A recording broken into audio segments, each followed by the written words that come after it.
I've spent most of the morning crying, and I thought, you know what? If I have been, maybe you have been too. And I know I look like I haven't been because I'm one of these weird people. Within seconds after I stop crying, my face goes back to normal. Am I lucky? I don't know. But it doesn't give you the impressions of how rough I feel inside. I suspect if you're like me, you're feeling invisible, that you have come from a family system or a relationship dynamic or a current family in which you have given and given and given and no one is seeing it.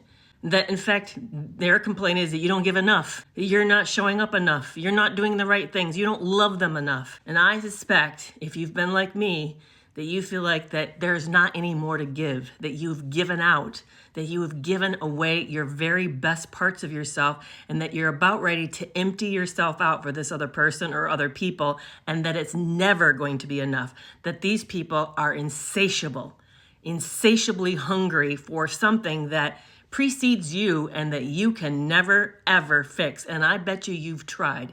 You've tried hard. And you've tried to such extent that you felt like something inside of you was emptying out, that you were dying, bleeding out from all the efforts of your trying. This is common with toxic people and toxic relationships. They're insatiable. It's called low receptive capacity.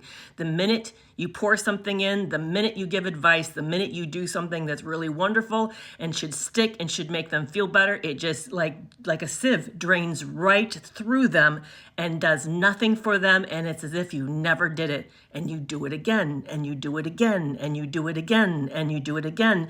And it's never enough because it just keeps pouring through these relationships, pouring through these individuals.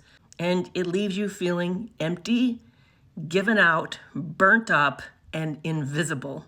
And there's nothing worse than at the holidays when this all comes crashing in. It's such a feverish pitch that makes you realize that you're here, you're showing up, you're making sure it goes great for everyone else, and probably nobody will see you. In fact, there was one Christmas I walked away from the Christmas gathering and I had no gift. They had forgotten to get me a gift. I want you to know you're not alone. You're not the only one this is happening to.